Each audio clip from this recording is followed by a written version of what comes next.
Dikai hati malah ngerokok rempelo. Oke Brad, itulah dia menu sahur kita hari ini. Untuk rempelonya kita anget-anget dulu karena ini sisa tadi buka puasa ya Brad ya. Oh, ini sudah kita siapkan. Mari kita sahur. Kita senduk nasinya, kita centong iwaknya, dan kita kasih eminya 2 sendok aja.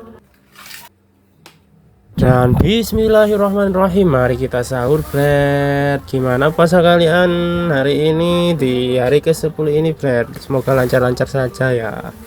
Semoga kita bisa mentok puasanya sampai hari ke-30 ya Brad ya. Dan insya Allah sehabis puasa nanti, sehabis lebaran nanti aku akan membuat konten vlogeran, vlogger wong pedagang jajan-jajanan di seluruh Sidoarjo Raya Brad. Doakan saya agar saya tetap bisa semangat lagi. Support saya. Assalamualaikum warahmatullahi wabarakatuh Brad. Makasih Brad. Semua kemungkinan itu mungkin Brad.